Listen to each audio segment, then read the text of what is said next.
나 이상한 영화의 연출을 맡으신 정영석 감독님, 그리고 주연을 맡으신 전혜연 배우, 그리고 박우선 배우는 지금 앞에 일정이 조금 늦으셔가지고 좀 늦게 오시는 것 같아요. 일단 두 분 모셔보도록 하겠습니다. 나와주세요.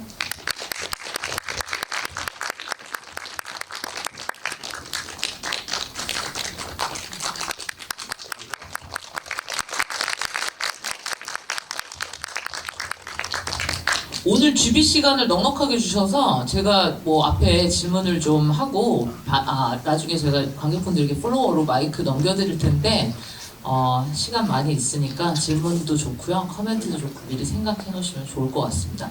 앞에 QR이 있어서 QR 들어가서 미리 써놓으시면 뭐 나중에 또 잊어버릴 수도 있으니까 미리 생각날 때 써놓으셔도 좋고요. 일단 이 영화를 저는 전주에서 공개됐을 때 뭐 그때 보지 못했지만 그 이후로 계속 알고 있던 영화라 사실은 개봉이 좀 뭐 빨랐다고는 할 수 없는데 감독님 인사 말씀과 그리고 영화 뭐 오늘 뭐 일단 시사에서 보셨겠지만 오랜만에 영화 공개하는 소감 말씀, 그리고 전혜연 배우는 첫 주연이시잖아요. 그래서 쥐비나 이런 것들도 뭐 새로우실 수 있을 것 같은데 인사 말씀, 소감 말씀 여쭙겠습니다. 네, 안녕하세요. 이번 영화의 그 각본, 연출 그리고 출연까지 직접 한 정현석입니다. 요즘 같은 그 어수선한 이럴 때 영화 보실 마음이 쉽지 않을 텐데 그럼에도 불구하고 이렇게 또 영화 보러 찾아주셔서 너무 감사드리고 이 사이즈 영화들이 항상 그렇죠. 개봉을 하는 게 만드는 것도 어렵지만 또 개봉하기도 어려운데 운이 좋게 또 저희 우리 배급사 이렇게 께서 많이 도와주셔가지고 이 영화를 개봉을 해서 또 이렇게 여러분들과 만날 수 있게 돼서 굉장히 기쁘고 감사합니다. 네.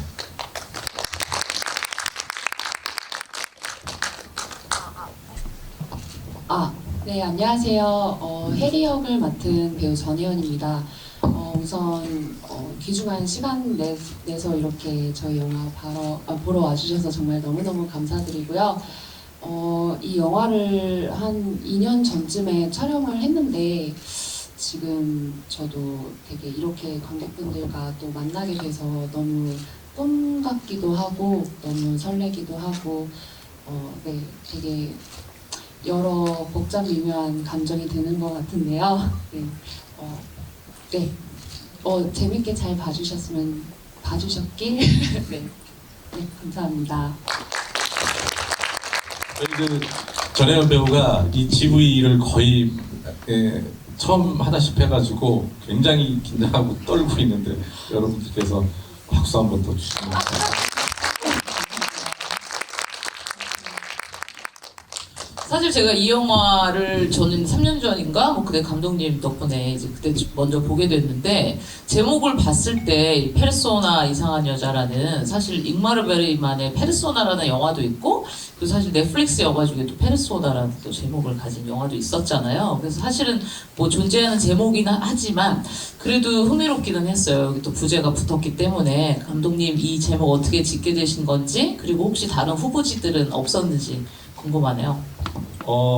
애초에 제목은 이제 첫 제목은 이상한 여자였어요. 그냥 이상한 여자로만 했었는데 이 제목이 이제 영화의 어떤 그 굉장히 압축되는 그 어떤 뭐랄까 인상이라든가 내용이라는 어떤 그런 이미지를 주기 때문에, 근데 사실은 이 영화가 그 이상한 여자라는 그 하나의 이미지랑 어떤 좀 뭐라고 할까요?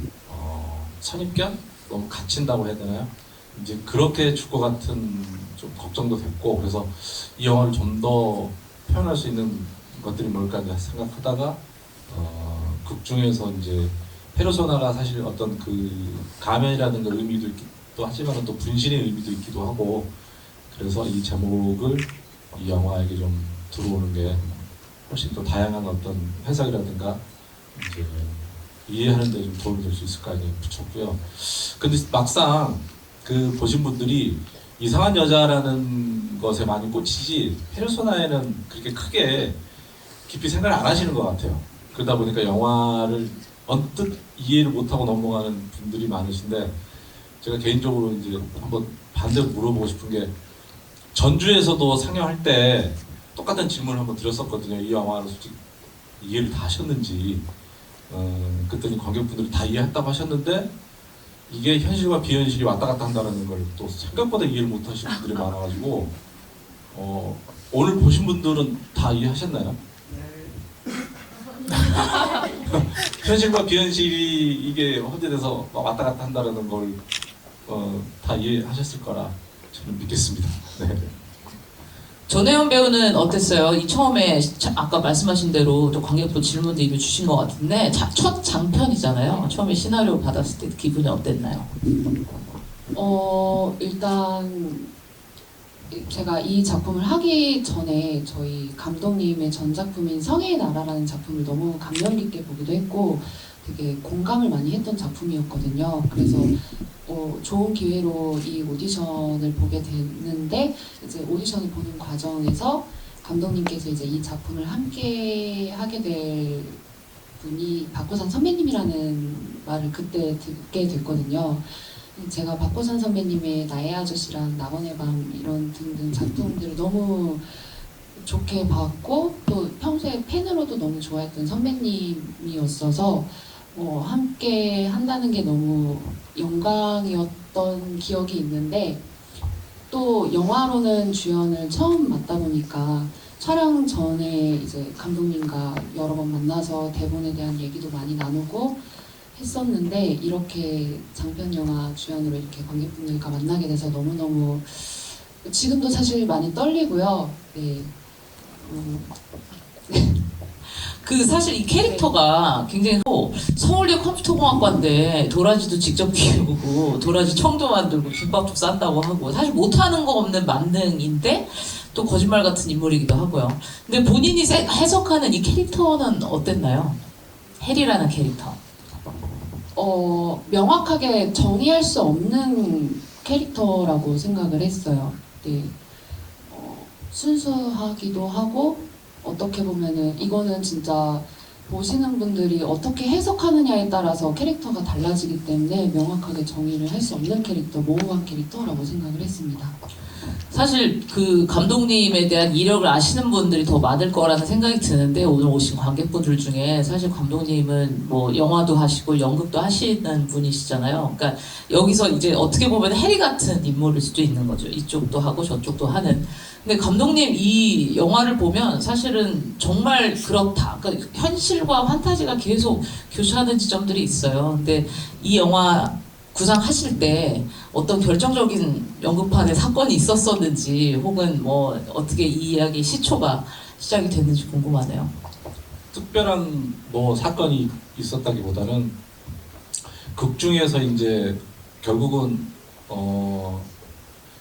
헬이라는 인물이 혜영의 이제 페르소나라고 할 수가 있잖아요. 자신의 모습이 투영된 자기가 이제 꾸민 극 중에 이제 써내려간 작품 속에 이제 혜리라는 인물을 만들어서 자기 모습이 투영됐듯이 이제 혜영이라는 인물은 역시 마찬가지로 이제 제가 또 제 모습이 투영된 인물인데 그 안에서 그 스토리에 있는 일들은 실제로 저희가 이제 현장에서 현실에서 겪었던 에피소드가 많이 이제 들어와 있기도 하고 이제 이것의 시작은 실제로 이제 저희가 공연 연습을 하다가 어떤 그 또래 여배우가 이제 같이 작업을 했는데 그냥 연습 중간에 잠깐 쉬는 시간이었는지 연습 때문인지 어딘가를 한 곳을 이렇게 멍하니 이렇게 쳐다보고 있는 걸 제가 봤어요. 그래서 그 친구를 이렇게 보고 있는데 저 친구는 무슨 생각을 할까 되게 궁금하더라고요. 그래서 또 흔히 말하는 MZ 세대라고 할 수 있는데 저희 세대가 생각하는 MZ 세대는 참 잘 뭐랄까 많이 궁금하거든요. 그래서 저 친구는 무슨 생각을 하고 있나라는 그거에서 시작이 된 거예요.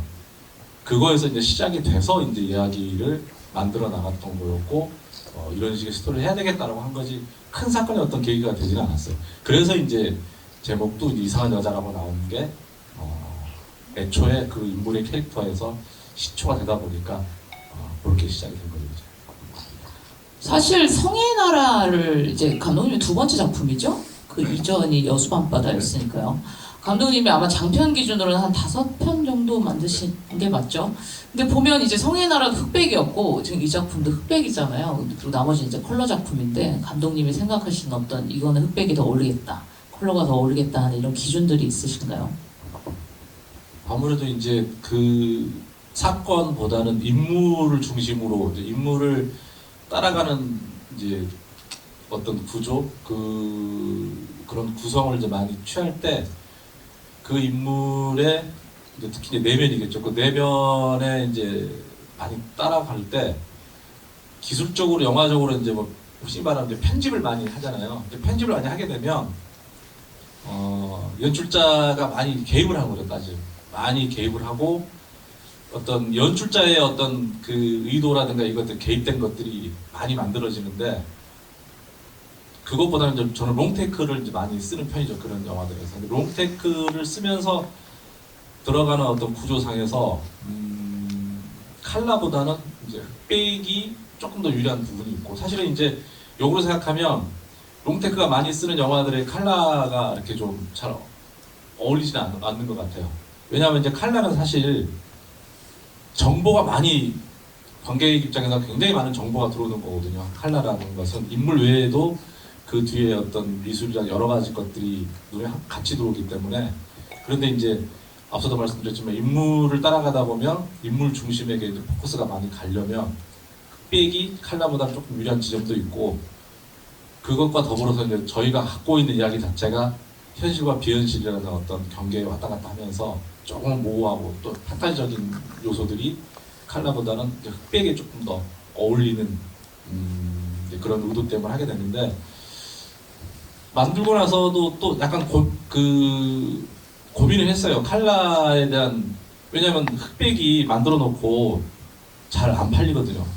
냉정히 따지면 극장에서도 별로 좋아하지 않고 여러 가지 흑백을 좀 요즘은 많이 기피를 하다 보니까 그래서 그런 문제 때문에라도 그러면 칼라를 해야 되나라는 고민이 있어서 두 가지를 놓고 봤는데 역시나 이 영화는 흑백이 더 어울린다라는 저도 그렇고 주변에 모니터했던 분들이 또 이게 더 좋다 해서 이제 흑백을 하게 됐죠.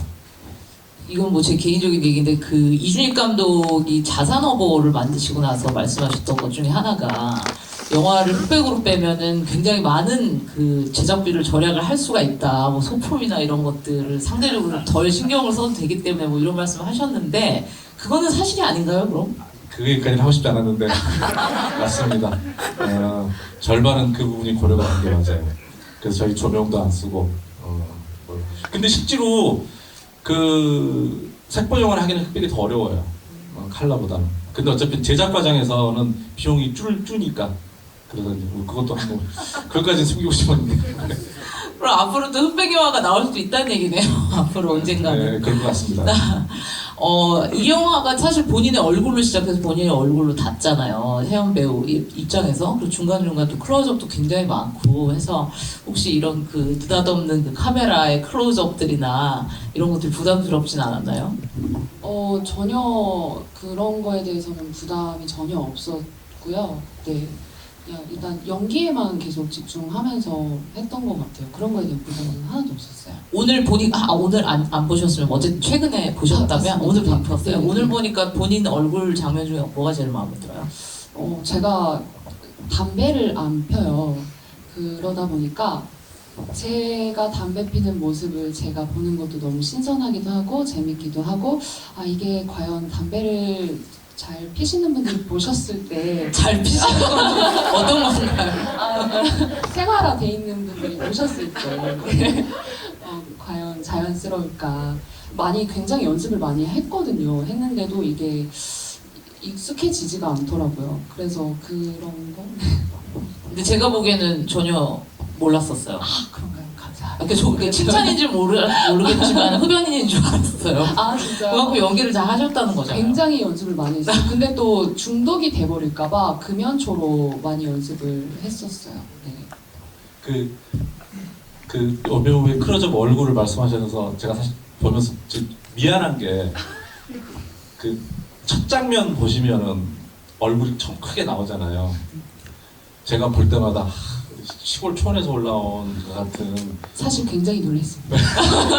네, 굉장히 메이크업도 없고 그냥 얼굴이 굉장히 칙칙하고 여배우 얼굴이라고 할 수가 없는 어떤 너무 그런 모습이 저도 보면서 깜짝깜짝 내가 좀 왜 예쁘게 찍어줄 걸. 그러니까 그랬으면 좋겠다 전 싶은데 예뻤어요. 이제 그러게 우리 영화에서 이제 아니 근데 이 영화의 정체성과 굉장히 잘 어울려요. 제가 아까도 얘기했지만 이 영화는 혜연 배우의 얼굴로 시작해서 얼굴로 닿는 영화잖아요. 그리고 영화 제목도 페르소나 이상한 여자고 그래서 굉장히 영화의 어떤 주제적인 면이랑 잘 어울리는 오프닝이었던 것 같아요. 근데 엔딩은 예쁘게 나왔잖아요. 오프닝은 둘 다 아니라는 예쁘게 건 아신가요? 아니, 예쁜 사람이 봤을 땐 예쁘게 보이는 거예요. 예쁜 사람 눈에는. 이 영화의 이제 그 이야기 상에서 사실은 해리가 서울대 컴퓨터학과라는 게 굉장히 큰 이슈가 되잖아요. 혹은 또 그게 아니라는 것도 큰 이슈가 되고. 궁극적으로 이 인물이 다른 그 무리들과 좀 다르다라는 이제 지점 중에 하나인데, 감독님이 이 여러 가지 다른 점을 보유하고 있는 이 인물의 어떤 결정적인 정체성으로 서울대 컴퓨터학과라고 설정을 하신 이유가 있나요? 이 작품에 나와 있는 에피소드나 인물들은 실제로 제가 현실에서 한 90% 이상이 체험하고 있었던 일이다 보니까 제가 오래전에 이제 지금도 연출하고 있지만은 어떤 조연출을 하겠다고 직접 찾아왔던 그 분이 계세요. 근데 그 젊은 그 친구가 카이스트 컴퓨터공학과였어요. 그가 얘기하기를 그랬던 거죠. 예, 아니 실제로 카이스트 컴퓨터공학과인데 이 친구는 고등학교 때 영재고등학교를 나오고 부모님이 두 분 다 대학 교수님이시고 그냥 쉽게 말하면 아주 굉장히 뛰어난 영재인데 실제로 왔어요. 이제 조연출 연출을 배우고 싶다 와가지고 그래서 진짜로 저희 공연계 쪽에서 그랬죠. 와 이렇게 똑똑한 친구가 왜 더군다나 또 이제 연극은 좀 인문 쪽인데 전혀 다른 쪽에서 와서 그래서 그러니까 그 친구가 이제 모티브가 된 것도 있고 그런데 한 작품 하고 이제 결국은 돌아가게 됐는데 굉장히 저희 지금도 현재되는 그 에피소드 크게 많아요. 사건들이 많아가지고 연습 과정에서 굉장히 잘했어요. 역시 컴퓨터 공학과답게 정말 모든 게 철저하게 계산과 이런 것들이 다 돼서 시간까지 돼서 연습 과정에서 굉장히 들어맞았는데 공연에서 이제 사고를 많이 치셨죠. 공연은 되게 올라가면 라이브잖아요. 이제 보통 이제 연출이 오퍼부터 시작을 하거든요. 오퍼레이터 시작을 하면 이제 조명 인아웃 시키고 음향 인아웃을 시켜야 되는데 공연이라는 게 매 공연이 다르잖아요. 이게 타이밍이 조금씩 무대에서 환경이. 근데 이 친구는 그 큐시트에 리허설 때 했던 그 타임을 정확히 써놓고 그거를 공연 때 똑같이 그거를 하는 거예요. 그러면 당연히 안 맞죠, 사실은. 매 순간이 다른데. 근데 저희 공연이 해필 어떤 그 스릴러 이런 극이어가지고 극 중에 막 그 사람도 죽고 그러면 시체가 있고 이러는 건데 보통 그렇잖아요. 이제 시체가 바닥에 누워서 암전하면 이제 암전 사이에 배우들은 퇴장을 해야 되잖아요. 그런데 이제 이 친구가 그 타이밍을 자기가 쏘는 타이밍대로만 하다 보니까 그냥 딱 올려버리는데 이제 늦게 나가야 되는 상황이 아직 못 나가고 있는데 이제 갑자기 조명이 들어오니까 이제 시체가 갑자기 조명이 서서 이 어떻게 될 줄 모르는 이 당황하고 이런 일이 되다 보니까 갑자기 그게 코미디가 돼버렸는데 이런 일들이 되게 여러 차례 벌어졌어요. 그래서 결국은 본인도 느끼고 그래서 이제 결국 끝나고 지금은 괜찮아요. 저 강남에 게임 회사 들어가가지고 아주 잘 하고 있어요. 이제. 근데 궁극적으로는 그는 이제 그 위조를 하지는 않았던 뭐 그런 캐릭터이긴 하네요. 사실 이 영화 제가 전에 듣기로는 회차가 되게 적었다고 알고 있거든요. 그래서 대사량도 많고 해서 혜연 배우가 쉽지 않았겠다라는 생각을 했는데 혹시 촬영하는 과정에서 그리고 제가 보기에는 대사량이 꽤 많은 것 같거든요. 혹시 대사량이 많았거나 아니면 혹은 다른 요인으로 좀 힘들었던 지점은 있었나요? 그 영화를 보시다 보면 이제 톨스토이에 대해서도 얘기를 하는 장면이 있는데 그게 사실 단어들이 저는 사실 익숙지가 않아서 그게 대사화해서 내뱉는 게 살짝 조금 어려움이 있었고요. 대사량은 사실 어려운 거는 크게 없었던 것 같아요. 계속 대본을 보다 보면 자연스럽게 익혀지기도 해서 네, 저한테 이 영화는 촬영하면서 가장 어렵기도 했고 힘들었던 장면은 담배 피우는 씬이 꽤 많죠, 그리고. 맞아. 그래서 그거 촬영할 때 되게 네, 엄청 같이 했는데 감독님과 같이 했는데 집적거리는 시. 네, 그래서 그거랑 이제 은정 선배님이랑 이제 박은희 선배님이랑 같이 레스토랑에서 하는 씬이 있었는데 그게 사실 몰입을 해야 되는 씬이라고 저는 생각을 해서 좀 많이 긴장도 했는데 이제 선배님이 앞에서 이제 많이 도와주셔서 네 그랬습니다. 아까 제가 살짝 미리 봤는데 관객분들 질문도 있고 해서 제 다음 작품은 감독님의 주인공이시잖아요. 아직 공개가 되지 않았지만 제가 살짝 미리 본. 근데 이 작품도 본인이 했었어도 되지 않았을까? 왜냐면 본인의 역할이기도 하고. 근데 그 의사 역을 또 너무 잘하시는 거예요. 어떻게 보면 약간은 추잡한 그런 의사 역이잖아요. 노블리즈, 뭐 오블리즈 이런 얘기 할 때도 그렇고. 근데 그 역할은 감독님이 처음부터 이건 내가 할 것이다라고 이제 아니, 쓰신 전혀요. 것인지. 혹은 주연을 원래는 뭐 감독님이 하려고 하셨던 건지 아니면 뭐 이 캐스팅에 대한 전반의 얘기를 해주시면 좋을 것 같아요. 사실은 저희가 이제 그 해자가 짧은 시간 안에 찍다 보니까 제가 출연까지 하기에는 집중을 하기가 쉽지 않아서 출연을 안 하려고 했는데 그 원래 그 박 원장 역할도 처음에 다른 배우가 이제 하기로 돼 있었어요. 그런데 이제 촬영 한 며칠 앞두고 갑자기 이 친구가 큰 아픈 상황이 돼가지고 못 찍게 됐어요. 그래서 급하게 이제 다른 배우를 막 찾아야 되는 상황에서 제가 우리 박고산 배우한테도 야 주변에 있으면 빨리 좀 찾아 추천 좀 해봐 했더니 갑자기 여기 있잖아요. 그러면서 어디 있어? 그랬더니 여기 이렇게 하는 바람에 그때 사실 저 굉장히 기분 나빴어요 진짜. 제가 굉장히 그때 제가 막 화를 냈어요. 왜냐면 아니 내가 그런 이미지란 말이야? 그렇게 보인단 말이야? 박 원장 그렇게? 그래서 막 화를 내고 스스로 거부를 하고 제가 하기 싫어가지고 근데 도저히 그 배우를 마땅히 아니 그럼 남이 하는 건 괜찮고 본인이 하는 건 절대 안 되는 거예요? 그러네요. 그래서 근데 이제 결과적으로 찍고 보니까 그냥 개인적으로 만족합니다.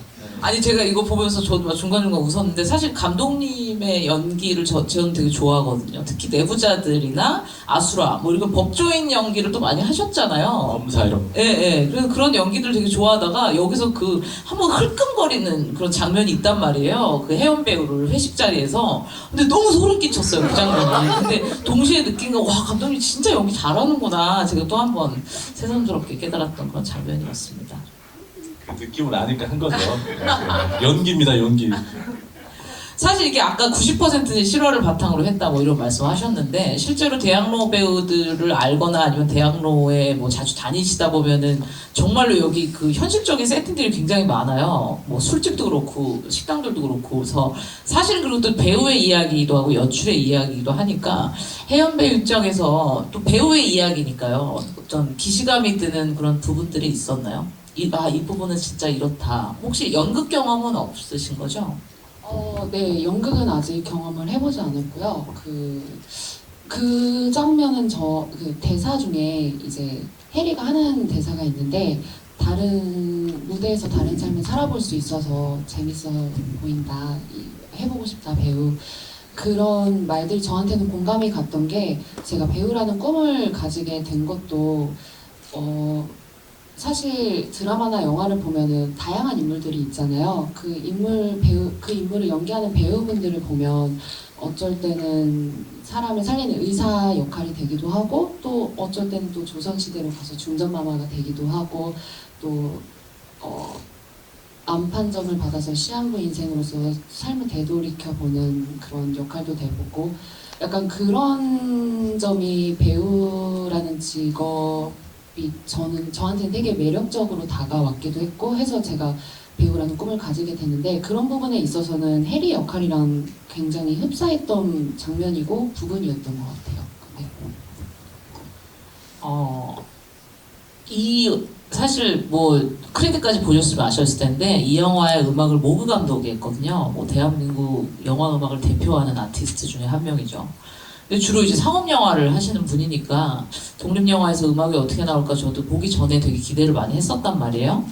근데 제가 이 영화를 보고 모그 감독 음악을 들었을 때 느꼈던 건 모그 감독이 진짜 자유롭게 작업을 했구나. 사실 상업 영화, 큰 영화를 할 때는 본인이 하고 싶은 걸 다 할 수 없었을 텐데 감독의 요구를 많이 맞춰야 되고 중간에 많이 고쳐야 될 것이고 근데 여기서는 정말 자기가 좋아하는 걸 한 것 같다라는 느낌이 들었었어요. 근데 그 모그 감독과의 뭐 어떤 시작과 그런 작업 과정이 궁금해요. 이제 그 전에 한번 기회가 되면 같이 한번 하자고 그런 얘기를 했었는데 어떻게 이제 뭐 여러 가지 잘 타이밍도 맞고 그래서 이제 제안을 넣고 그래서 사실은 대본을 보내고 나서 이제 왜냐면 본인이 또 대본을 보고 이제 거기에 대한 그게 와야 할 수 있는 거니까 또 아니면 안 하잖아요. 근데 뭐 또 학교에 한다고 그래서 이제 근데 사실 음악에 대해서 어떤 그 주문 같은 건 저는 넣지는 않았어요. 사실은 그냥 하고 싶은 대로 해라고 본인이 해석하는 이 시나리오에 대한 하고 싶은 대로 하고 제가 어떤 주문을 넣지도 않았고 그냥 본인이 만든 음악을 그대로 받아가지고 내용도 보면서 본인이 다 입힌 거죠. 사실은 신뢰한 것도 있었고 근데 사실은 처음에 음악 받았을 때 저는 당황했어요. 뭐지? 그러니까 그냥 안 붙어서 영화랑? 네 느낄 거예요. 그러니까 제가 그래서 아까 자유롭게 하신 것 네. 같다라는 표현이 좀 든 게 약간 이제 좀 그러니까 별개로 뜬다라기보다 그러니까 좀 양가적인 부분이 있죠. 그래서 처음에 뭐지? 그러니까 그냥 우리가 어떻게 생각하면 그 머릿속에 떠오르는 게 저도 이제 머릿속에 생각하는 음악이 있었는데 아예 장르 자체가 다른 음악을 오니까 처음에 당황을 했는데 그리고 나서 이거를 이게 진짜 당황했어요. 지금 와서 바꿀 수도 없고 마음에 안 드셨다는 거죠 처음에? 처음에는 마음에 안 들었다기보다 당황한 거예요. 진짜로 저희 생각처럼. 그래서 이거를 2번, 3번 들었는데 알겠는 거예요. 그래서 지금은 이제 그때 지구인 때도 같이 집을 한 적이 있는데 천재가 맞다. 진짜로 저희 영화를 굉장히 저는 그래서 업그레이드 시켜줬다고 생각을 해요. 그러니까 본인의 해석이 본인의 해석을 입혀준 건데 저는 그 해석이 맞고 안 맞다고 틀리다의 문제가 아니라 본인이 해석을 그렇게 입혀줘서 한 것이 저한테는 굉장히 만족스러운 거였어요. 그래서 이거를 또 다른 시각으로 볼 수 있게끔 해준 것들 역시 천재구나 생각했죠. 본인이 또 직접 이렇게 연주하신 부분들이 중간중간 있어서 본인이 다 거의 다 연주 직접 했어요. 네, 제가 오늘 영화 3번째? 4번째 정도 보는데 매번 다르게 보이더라고요. 이 음악 때문에라도. 배우님은 제가 보니까 뭐 본인의 그 독백이나 뭐 이런 장면도 있지만 투샷들이 굉장히 많아요. 아까 말씀하신 것처럼 박은희 배우랑도 있었고 박우산 배우도 있고 정영석 배우 뭐 담배 피는 장면도 그렇고 근데 이 배우분들 중에 누구와의 투샷이 가장 좋았었나요? 감독님과의 투샷이 가장 흡족스러웠어요. 역시 배우군요. 사실 이 영화에서 막 중요하게 많이 부각이 되진 않지만 이 배우들이 지금 연습하고 있는 작품이 칼리귤라라는 작품이잖아요. 까미의.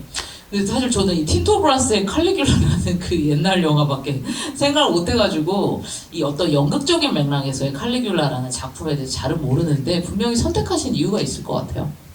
그러니까 이 영화의 밑바탕이 이제 어떤 그 부조리라는 거가 저변에 깔고 들어가는 거죠. 사실은 주인공 혜영이 처해 있는 삶의 어떤 그 주변의 배경들이 부조리한 상황에 놓여 있는 인물이다 보니까 이제 까미의 3대 부조리겠죠. 그 중에서 이제 그 칼리굴라하고 이방인을 갖고 온 게 이 인물에 처해 있는 상황에 대한 어떤 대비되는 그런 이제 그 묘사하기 위해서 극중극 그리고 현실적인 거를 가지고 온 거죠, 사실은. 그래서 이제 앞부분에서는 극 중에 그래서 이제 여러 가지 뭐 칼리가 달을 딴다 이런 얘기들은 극 중에서 쓰여지는 용도로 쓰여지는 거예요. 그 사실은 이제 이 까미의 이야기 그 책을 갖고 온 이유는 그런 내용을 굉장히 깊이 막 이거를 이해하고 막 이걸 뭐 분석하는 것보다는 애초에 이 영화의 이제 의도가 되게 여러 가지 이제 좀 조금씩 뿌려놓는다고 저는 생각을 해요. 그 의도가 조금씩 뿌려놓고, 왜냐하면 사실 요즘 사실 까미를 모르는 관객들도 사실 굉장히 많을 거라고 생각을 해요. 이방인의 그 대표적인 책도 모르는 사람이 꽤 많을 건데, 이런 영화를 통해서 부조리라는 거가 뭐냐 도대체, 그거 뭐냐라고 한 번 정도는 궁금해해서 찾아봤으면 싶은 게 사실 그 의도가 있어요, 사실은. 그래서 그런 것들 한번 찾아보고, 그게 뭘까라는 건 최소한 뭐 그런 의도로서 쓰여지는 거지, 뭐 굉장히 큰 의미를 깊이 갖고 뭐 그걸 집어넣거나 하진 않았어요. 사실 이 영화가 굉장히 그 블랙 코미디적인 요소가 많잖아요. 그래서 참 배워봤어요.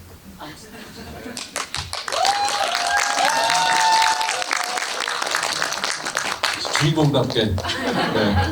역시. 지금 마저 하던 질문을 마저 드리겠습니다. 그래서 아까 막 관객분들 많이 웃고 막 그러셨는데, 제가 개인적으로 제일 좀 재밌었던 부분은 처음 회식 씬이었던 것 같은데, 거기서 뭐 연극은 예술은 뭐라고 생각하니? 하고 막 굉장히 진지하게 서로 대화를 나누는 장면이 있잖아요. 근데 저는 그 장면이 사실 너무 웃겼거든요. 그러니까 예컨대 영화인들이 만나서 술자리에서 넌 영화가 뭐라고 생각하니? 이런 대화를 절대 나누지 않으니까. 그래서 그게 일종의 패러디적인 순간이었는지, 아니면 정말로 이제 감독님 입장에서는 필요한 어떤 대화라고 생각을 하셨었던 건지 궁금했어요. 실제로 안 나눠요. 연극판에 그런 얘기들 안 하거든요. 그런 얘기 안 하는데, 이제 영화적으로 그런 얘기를 두 가지의 마음이죠.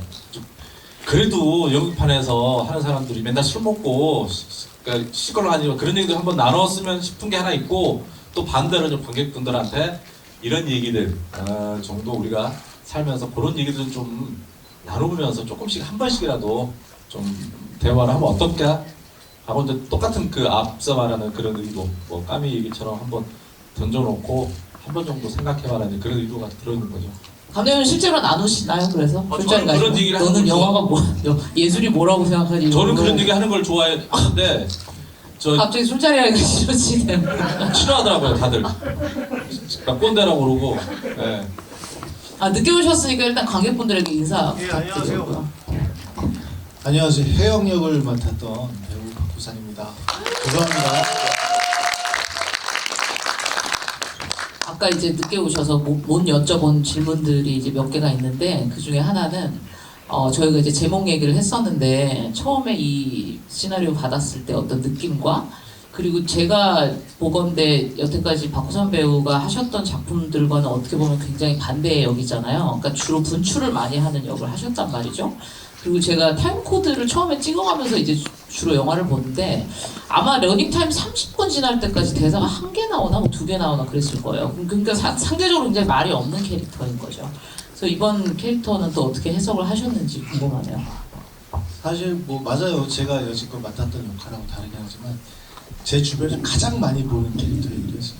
그래서 대학로에서 한 30년 있으면서 많은 연출들이 저런 스탠스를 취하고 있죠. 연습실에서 많은 얘기하다 보니까 술자리나 밖에 나오면 거의 얘기를 안 해요. 그리고 거기서 연습실에서 뭐 이렇게 다 얘기를 했는데 밖에 나와가지고 또 연습 얘기를 하거나 이런 얘기를 하지는 않거든요. 그리고 여기 나와 있는 그 혜영의 특성상 지금 잘 안 풀리고 있고 그래서 아마 더 찌그러져 있었을 거라고 생각해요. 어저께 저쪽 지고 있던 얘기지만 대학로 연출들이 갖고 있는 두 가지 스탠스가 있죠. 억울함과 미안함. 억울한 건 이제 자기가 지금 피어내고 있는 꽃이, 예술이 그게 가치가 있던 상업적으로 뭐 어떤 뭐가 있던 어떤 그 계속 폄하되고 있다는 느낌을 지울 수가 없어요. 저는 그걸 굉장히 이해하고 인정하는 편인데요. 연극이라는 예술의 특성이 관객이 직접 와가지고 이렇게 영화처럼 와서 감상을 해주셔야 되는데, 특히 영화는 이제 전국의 극장이 한 번에 쫙 깔리지만 연극은 한 장소에서만 이루어지거든요. 그러다 보니까 거기에 찾아와 주지 않으면 그분들이 느껴지는 뭐랄까요, 상대적인 박탈감, 이유 없는 박탈감이 사실이거든요. 그러니까 너무 잘 이해하는데, 그런 데에 대한 자기 예술 세계에 인정받지 못하는 어떤 억울함이 있을 거고, 또 그로 인해서 자기 주변에 그럼에도 불구하고 또 관계를 맺어야만 하는 여러 가족이나 또 친구나 또 나랑 같이 연습을 해주는 사람들에 대한 미안함이 있죠. 그래서 혜영이라는 역할은 억울함과 미안함 요 두 가지로 풀었고 뭐 실제로 대사가 없기도 했고요. 그리고 처음 대본 받았을 때 느낌? 네. 지금 뭐 대학로구나. 그리고 이건 연극을 해보신 분이 있었고 해본 사람이 이해할 수 있겠구나라고 생각을 했어요. 그래서 나한테 왜 이 대본이 왔는지도 이해가 됐고 그래서 하기로 했습니다. 그 방금 박호선 배우가 말씀하신 대학로 연출들이 그렇다라고 하시는 거에 동의하시나요? 억울함과 미안함이라고. 예, 동의하죠. 저도 그러니까요. 악들을 저희가 이제 두 분께 주로 나눠드려가지고 저희가 아까 그 얘기했던 것 중에서 이게 아무래도 본인의 또 직장이자 터전에서 벌어지는 이야기잖아요. 그래서 많은 것들에 대한 어떤 기시감이 드는 설정들이나 에피소드들이 있었을 텐데 가장 좀 기시감이 많이 들었던 그런 장면이 있었나요? 저요? 또 저요? 저희가 많이 했어요. 아까 많이 오셔서. 맞아. 네, 뭐 그런 기시감이라 많이 보던 익숙한 장면을 물어보시는 거죠. 오디션의 그 형식 앞에 잘 모르시는 분들 앉아 있고 잘 모르는 사람이 나와서 잘 모르는 이야기를 하고 가게 되는 형식. 하지만 계속 똑같은 대사를 다 반복하고 들어오는 사람마다 지정 대사가 있으면 그거에 대한 어떤 지겨우면서도 그립고 또 설레이는 지겨운데 그러기가 쉽지 않죠. 또 그런 어떤 느낌, 술자리, 그거 많이 보던 술자리. 그 좀 약간 진부하지만 식상하고 진부한 구호, 연극은 삼티다, 뭐 MT 10파티 쪽 같은 그런 일도 있죠. 제가 아까 저희가 이야기를 좀 나누고 그 관객분들에게 플로어로 마이크를 넘겨드린다고 해서 지금 질문을 몇 개를 받아놨는데요. 혹시 또 이 카카오톡 오픈 카톡 안 쓰시는 관객분들이 있어서 혹시 질문 있으신 분 먼저 제가 마이크를 드리고 오픈 카톡에 있는 질문을 좀 이렇게 솎아보도록 하겠습니다. 혹시 질문 있으세요? 네, 먼저.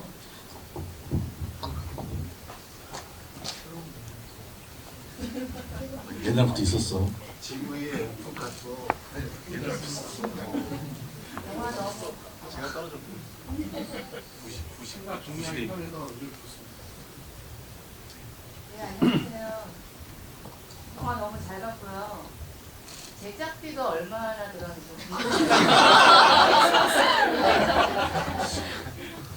제가 GB하면서 이런 질문을 처음 들어봤어요. 제작비. 네. 직접 공개까지는 좀 그렇고 굉장히 적게 들긴 했습니다. 뭐 구체적인 금액을 밝기는 그렇지만 뭐 상상하시는 정도로 적게. 제가 아는 연출님이 오늘 보고 갔는데 굉장히 영화도 만들고 싶어 하는 것 같아요. 그래서 저한테 여쭤봐달라고 해서. 근데 이제 그 부족한 제작비, 그러니까 금액이 가능했던 이유는 역시나 이게 사람이 많이 하는 작업이다 보니까 그 주변에 어떤 그 같이 작업할 수 있는 그 사람의 힘으로 하는 거다 보니까 그런 분들이 많이 있으면 소위 이제 그걸 메고 살 수 있는데 그렇지 않으면 돈이 이제 많이 들어가죠, 사실은. 그런 시도로 막상 하려고 하시는 분들이 이제 잘 어려운 지점들이 그런 부분이 있는 것 같아요. 감독님한테는 박 원장 같은 친구가 없으신가 봐요. 진짜 있었으면 500장 좋겠는데 없어요, 진짜. 그리고 사실 질문 다음 관객에게 드려도 될까요? 예. 아까 되게 작은 디테일이긴 한데 여기 그 대박이라는 강아지가 나오지 않습니까? 그 대박이 강아지는 강윤성 감독님의 강아지 이름이에요. 근데 사실 굉장히 큰 강아지가 나와서 놀랐어요. 실제 대박이는 아닌 거죠? 이름이 대박인데. 그 아이도 대박이에요? 그 친구 대박이고 그 실제로 그 펜션도 거기 사장이 후배라서 협찬을 받은 거예요. 그 펜션을 협찬을 받고 대박이 출연 조건으로 협찬을 받았습니다. 그러니까 동명이견이군요. 네, 강성 강아지도 대박이고. 제가 이번에는 채팅에 올라온 질문을 하나 드리려고 하는데요. 해리 달 자유를 상징적으로 표현한 게 인상적인데 달이 예뻐서 담배를 핀다는 장면은 허상인가요? 라고 질문하셨네요. 달이 예뻐서 아 담배를 핀다. 아 그 씬. 네, 그 연출이. 그 씬. 아니 그쪽 그 씬은 이제 그게 이제 비현실인 거죠. 그 혜영이 쓰고 있는 작품 안에 상상 속으로 그려온 장면 그 장면. 그리고 제일 처음에 남겨주신 질문인데 감독님은 혜성이라는 인물을 통해서 어떤 이야기를 하고 싶으셨는지 궁금합니다. 그리고 사무실에 조심조심이라고 쓰여있는 파일철 그게 이제 이런 것이 본인에게는 초심초심으로 보이기도 했는데 결국에는 현실과 타협하면서 마모된 그런 인물은 아니었는지 어쨌든 그 의도가 궁금하다고 올려주셨네요. 그렇죠. 그러니까 이 영화의 시작과 끝에 보면 해리가 처음 오디션에서 했던 질문에 이거 연극 왜요 했을 때 이제 재밌을 것 같아서요라고 했던 그 지점, 그리고 마지막에 혜영이 왜 글 안 써? 그러니까 재미가 없어서요라고 쓰는 그 지점이 이제 맞닿은 부분인데 앞서 말씀드렸듯이 이제 해리라는 인물은 혜영이 창조한 자기의 분신이거든요. 예를 들어서 분신 같은 인물인데 결국은 그 부조리한 상황들에서 자기 자신을 잃어가면서 끌려가고 있는 자기의 삶에 자기가 대신 만들어 놓은 인물을 통해 가지고 해리를 통해서 찾아 나가는 거라고 생각을 해요. 그래서 이렇게 나오는 극 중에 보면 자유의지라는 것들이 있어요. 사실은 그 부조리한 상황을 뚫고 나가는 것이 결국은 자유의지라는 거죠. 그러니까 스스로 선택할 수 있는 거, 저항의 같은 의미가 있는 거예요. 끌려가지 않는 거. 그러니까 글을 그만 쓰겠어라는 거가 우리 사회적 관점으로 놓고 보면 절필을 하는 게 그럼 그게 부정적인 거 아니야라고 생각하겠지만 혜영이라는 인물만 놓고 보면 끊는 거 자체가 자기 자유의지인 거죠. 사실 어찌 보면 해리가 갑자기 사라지잖아요. 예를 들면 그거 역시 그러니까 해리라는 인물은 계속 어떠한 굴레나 이런 거 없이 모든 게 다 자기 자유의지로서 선택하고 해나가는 인물인 거예요. 되게 진취적이거나 어떤 혜영은 그렇지 못했던 인물이 통해가지고 결국은 자기 자신도 나 그만할 거야 라는 거가 물론 이제 그 다음은 다시 또 자유의지로 글을 써나가겠죠. 그러니까 끌려갔던 삶을 끌어내는. 그래서 지금 그 조심조심이라는 그런 거가 그게 전혀 아닌데 그거 되게 괜찮은 것 같은데 초심초심 역시나 마찬가지죠. 사실은 처음 초심초심이라는 거 그거 읽고 그게 사람이 잊고 살아가는 거잖아요. 그래서 혜영이 인물이 이제 그렇게 하는 거죠. 아까 그 방금 관객분이 쓰여 있는 걸 얘기를 하시니까 그 중간에 해리가 시를 쓰는 공책이 나오잖아요. 근데 그 공책 앞에 이름은 김진숙이라는 이름이에요. 김지숙. 그러니까 다른 인물인데 그럼 그것은 일종의 이 해리라는 인물이 환타지적인 인물이라는 거에 대한 일종의 암시였을까요?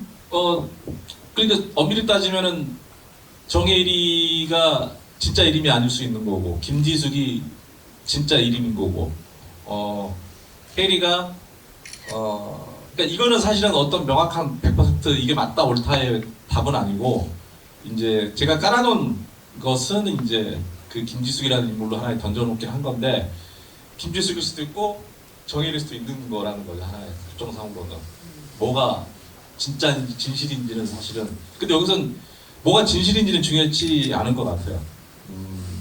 각자가 생각하고 추측하는 것들이 무엇인가가 그게 사실 더 중요한 지점이라고 생각하기 때문에 저도 그렇게 생각을 해요. 김지숙일 수도 있고 아닐 수도 있고. 본인이 김지숙인지 알고 계셨어요?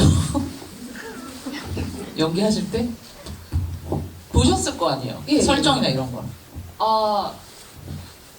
모르고 연기했는데 이것도 그냥 감독님 말씀해주신 것처럼 김지숙일 수도 있고 정혜리일 수도 있고 아니면 친구한테 빌린 노트를 쓰는 걸 수도 있고 이거 저도 딱 설정을 해놓고 한 건 아니기 때문에 이거는 해석이 혜리한테도 그거는 명확하게 정해주진 않았죠. 사실은 네.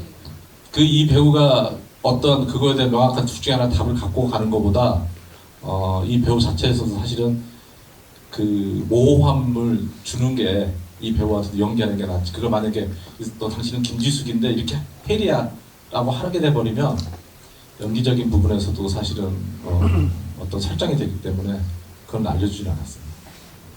제가 그 답변하시면서 질문을 계속 보잖아요. 근데 너무 웃긴 질문이 있어가지고 제가 소개를 해드릴게요. 전혜연 배우님께 이제 여쭤보는 질문인데, 담배를 피면서 코인 시세를 보는 장면이 나오는데요. 감독님께서 말씀하신 MZ세대인 극단 신입 배우를 표현하기 위한 의도적 설정이었을까요? 촬영 당시가 2년 전이라고 하셔서인지 화면에 비친 코인 시세 리플 600원대, 현재 4,500원대. 근데 비현실 속 해리가 코인을 팔지 않았기를, 상승하기를 절에 가서도 교회 가서도 기도한 게 아닐까요? 전혜연 배우님께서 생각하실 영화 속 해리가 기도한 건 뭐라고 생각하시나요? 세계 평화 말고요.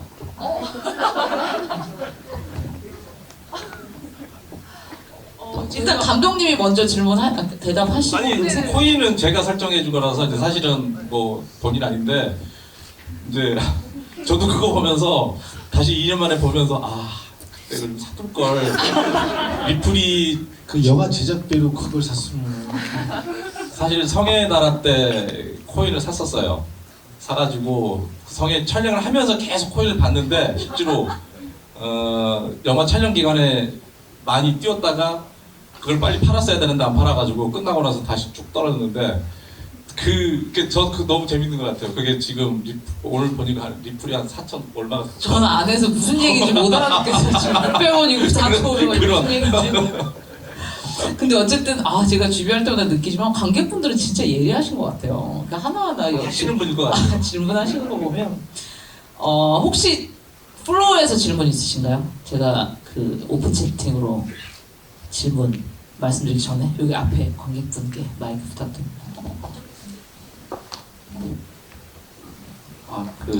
제가 그냥 영화 보다가 조금 이상한 장면이 있었는데 그냥 이상한가 보다 하고 넘어갔었다가 그 카이스트 분 에피소드를 말씀해 주셨고 혹시나 해서 생각나는 건데, 그 소리랑 그 화면이 좀 안 맞는 장면이 좀 눈에 띄게 한 군데 있었는데 일부러 넣으신 건지 궁금해서, 그 와인잔 따르는 장면에 깔기 전에 따르는 소리가 먼저 나서.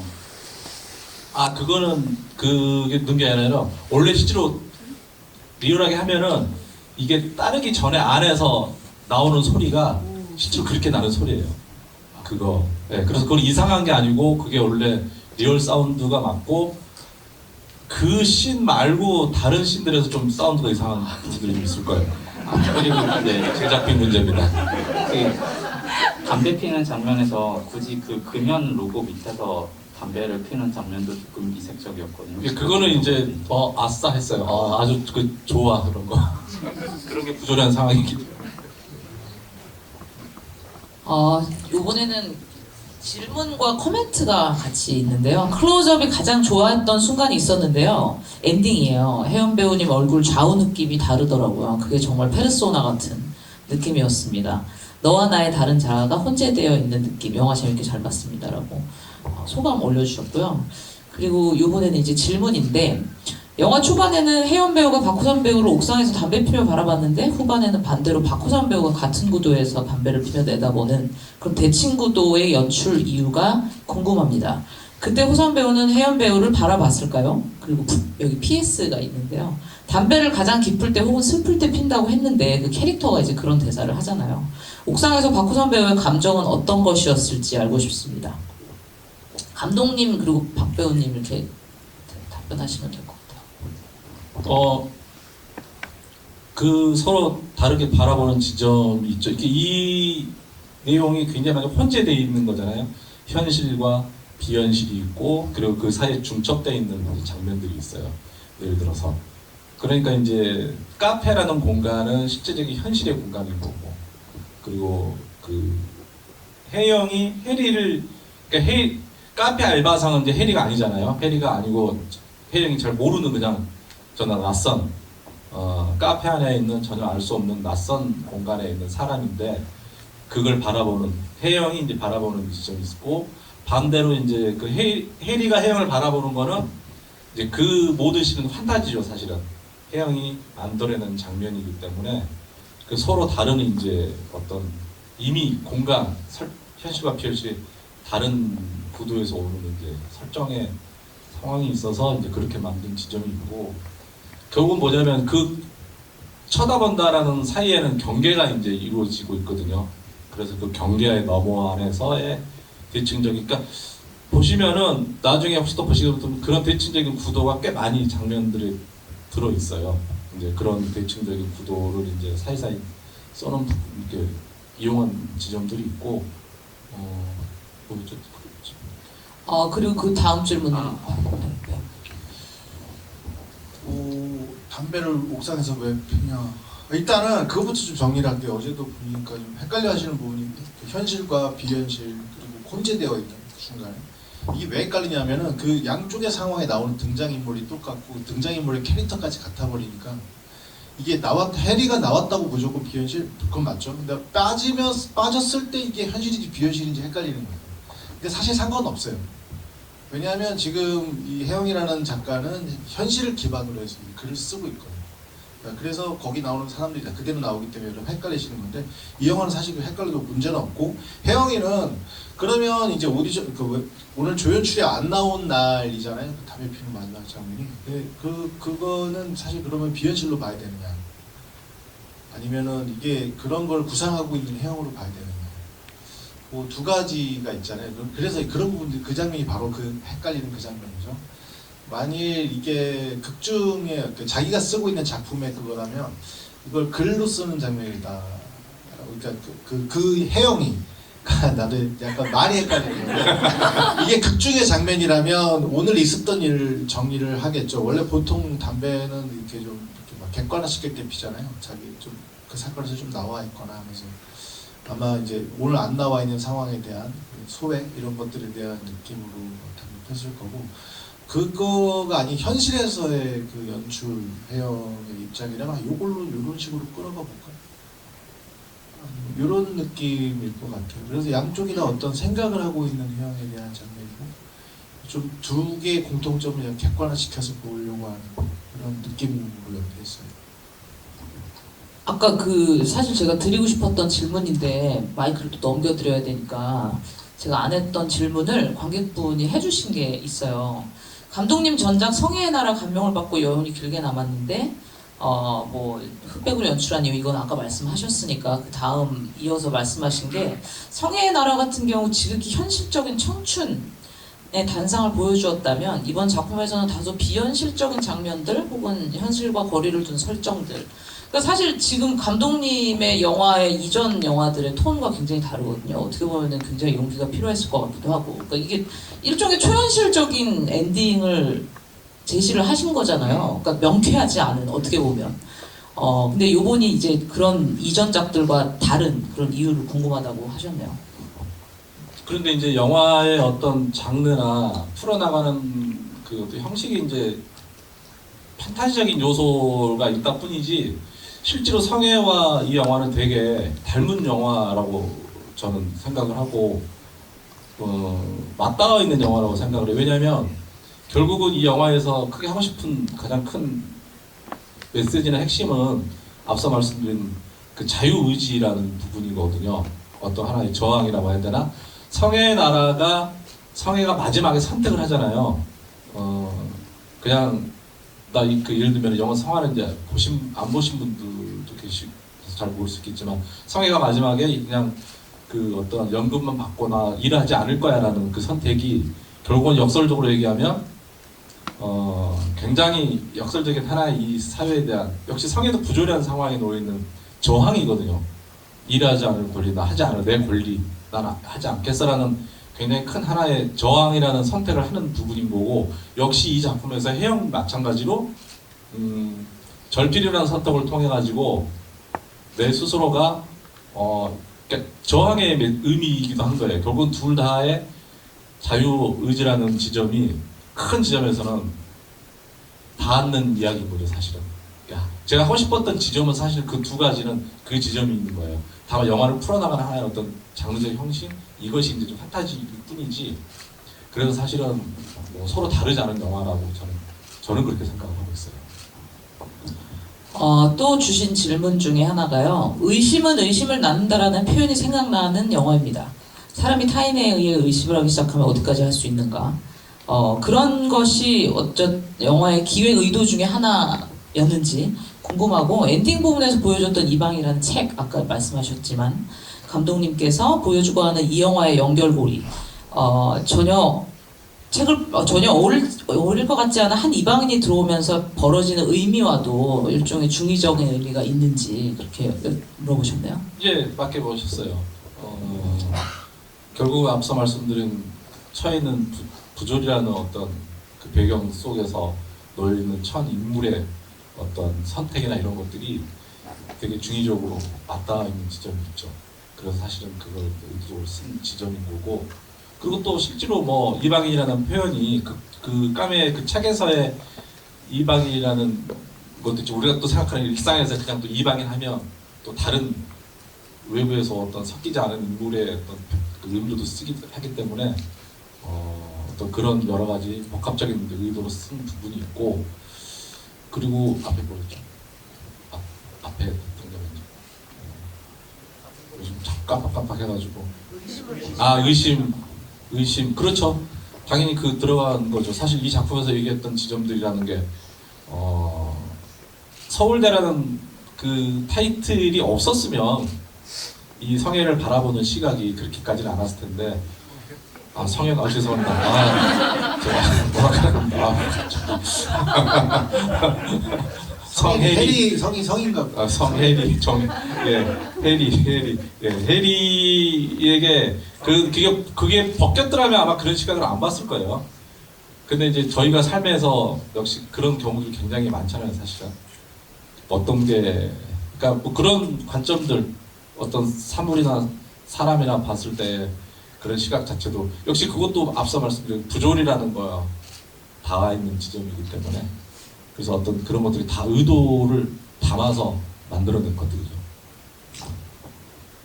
저희가 지금 이제 하나 마지막 질문 받을 수 있을 것 같은데요. 이번 질문은 플로어에서 받기로 하겠습니다. 마지막 질문의 주인공이 되실 관객분. 예.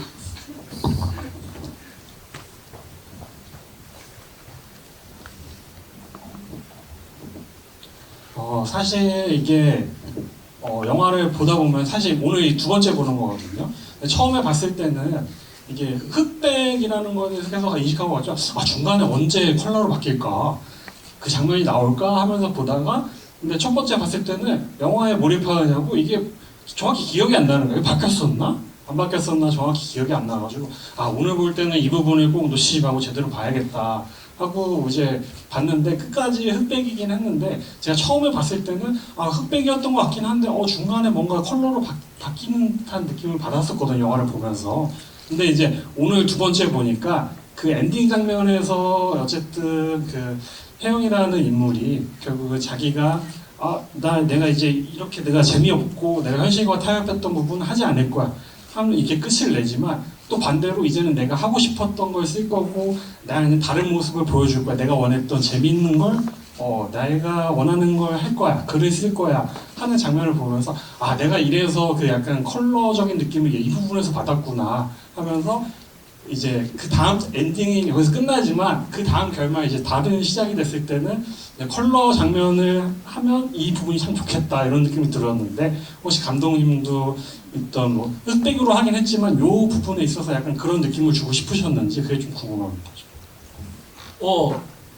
실제로 어떤 장면에서는 뭐 컬러를 활용하는 게 어떠냐라는 그런 의견이 있기는 했었어요. 예를 들어서 이제 뭐 현실과 판타지 부분을 서로 나눴을 때 어떤 거는 현실은 컬러로 가고 판타지는 흑백으로 가면 어떻겠느냐라는 그런 의견도 있기도 했었는데, 그 의미인 것 같아요. 저는 사실 이 작품이 명확하게 어떠한 색깔을 갖고 드러나는 거를 애초에 이제 의도하지는 않았거든요. 이 작품이 보여지기를 명확하기보다는 그냥 명확하지 않게 보여지기를 이제 사실 원했던 거였기 때문에. 근데 감독님 아까 사실은 제작비 절감도 큰 이유가 있었다라고 네, 말씀하셨는데, 그럼 제작비 많으셨어도 흑백으로 하셨을 거예요? 훨씬 더 많았어도? 예, 그렇죠. 제작비가 많았어도 흑백을 했을 것 같고, 대신에 이제 더 좋은 사운드와 더 좋은 화질을 했을 것 같긴 해요. 그 점은 아쉽죠, 사실은. 역시 이 영화의 애초에 이제 구도, 뭐 여러 사람들이 흑백에 가장 어울려서 이제 그렇게 의도한 거라, 칼라에 대한 고민이 있었는데, 역시나 흑백으로 가는 게 맞고, 그리고 이 영화에게 그 가장 제 의도가 사실 제일 가장 들어있는 부분은 칼라가 이제 들어오면 많이 흐트러지는, 그래서 이제 사실은 뭐 100% 흑백으로 한 거죠. 굉장히 저는 오늘 좀 약간 특권 의식 같은 걸 느끼고 있는데, 감독님 일반적으로 쥐비 끝날 때 다음 작품 소개해 주세요 뭐 이런 질문 하지 않습니까? 근데 저는 이미 감독님의 다음 작품을 봤어요. 올해 전주국제영화제에서 공개를 했었고, 작년. 예, 작년이죠. 이젠 작년이 됐죠. 영화로 만들려고라는 작품이고 굉장히 비슷한 면이 많아요. 근데 거기서는 이제 연출이 아니라 감독으로 이제 등장을 하시고, 이번 영화는 또 주인공으로 등장을 하시는데, 마지막으로 지금 뭐 그 작품 소개도 좋고요. 아니면 지금 하시는 작품, 그리고 배우분들도 지금 하시는 작품 혹은 예전의 작품들, 그리고 마지막 인사까지 같이 부탁드리겠습니다. 네, 먼저 이제 마침 다음 작품 말씀해 주셔서 아마 빠르면 올 상반기쯤에 이제 개봉을 할 수 있을 것 같고 하기를 좀 바라는 작품입니다. 칼라 영화입니다. 네, 칼라입니다. 그 작품은 제가 직접 또 이제 주연까지 하는 건데, 혹시 여수만 바다를 보신 분이 계신지 모르겠지만 여수만 바다의 속편이에요. 속편처럼 만든 영화라서 뭐 조금은 재밌는 약간 코미디적인 성격이 갖고 있는 거라 지금보다 훨씬 그냥 재밌게 보실 수 있을 거예요. 전혀 부담 없이. 그래서 혹시라도 이제 그 영화 개봉하게 되면 많이 봐주시면 좀 감사하겠고, 덧붙여서 이제 마지막으로 이 영화에서 조금 더 말씀을 드리면, 개인적으로는 이 영화가 저는 저 역시도 어떤 답을 갖고 있지는 않아요. 이 영화를 어떤 답을 있었으면 싶은 만든 영화는 아니고, 반대로 관객분들한테 질문을 던지는 영화. 관객분들한테 질문을 던져서 관객분들이 저마다의 어떤 답을 좀, 서로 다른 해석과 답을 찾았으면 싶어서 만든 영화이기 때문에 이 영화에 대해서 많은 궁금증을 좀 갖고 또 나름대로 저마다 해석을 했으면 싶은 의도가 있는 작품이고요.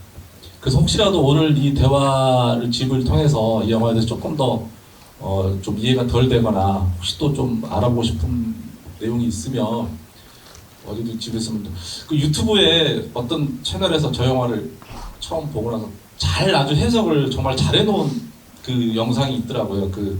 그거를 아주 제일 근접되게 영화를 해석을 잘 해놓은 영상이 있어서 혹시 되시면 궁금하시면 유튜브에 그 영화 저희 제목을 치면 예고편 사이에 딱 하나 뜨거든요. 그게 채널이, 그거 보시면 아마 좀 더 많이 이해가 되실 것 같아요. 아주 잘 정리를 해놔서 그거 한번 보시면 도움이 될 것 같고, 어쨌든 이렇게 또 끝까지 남아서 이렇게 이런 시간 가질 수 있게 돼서 굉장히 고맙고 감사합니다. 돌아가실 때 요즘 감기 심한데 건강들 잘 챙기시길 바라겠습니다. 감사합니다. 감독님 이제 연출은 안 하시나요? 연극도 하시니까. 예, 하고 있죠. 계속 하죠. 네, 연출 계속 합니다. 좀 있으면 또 볼 수 있겠죠? 예, 또 올해. 네, 네. 초청할게요. 저희 영화 이렇게 보러 와주셔서 정말 감사하고요.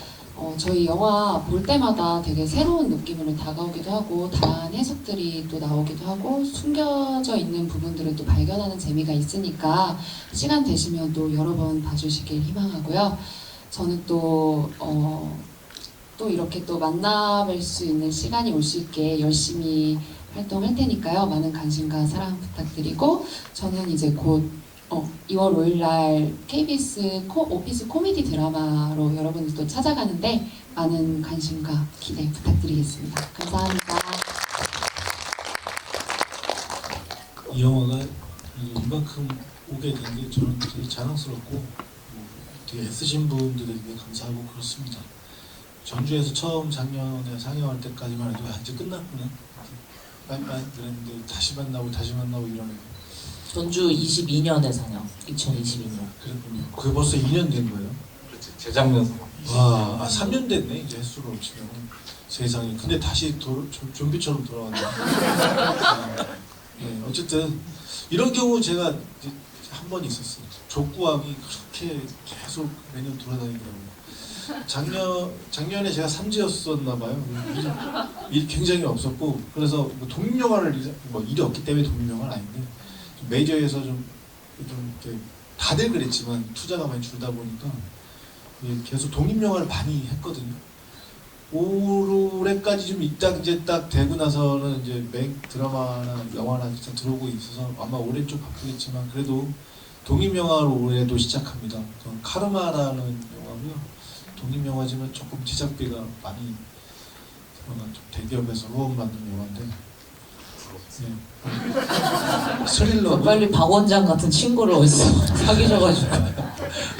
아니 근데 그건 아니야. 이게 너무 얘기 길어지니까 어쨌든 마무리 인사. 와주셔서 감사합니다. 그리고 한국 영화, 독립 영화 사랑해 주세요. 사랑해 주시니까 여기 오셨겠지만 또 주변에 또 많은 부탁드립니다. 감사합니다. 오늘 끝까지 둘이 남아주셔서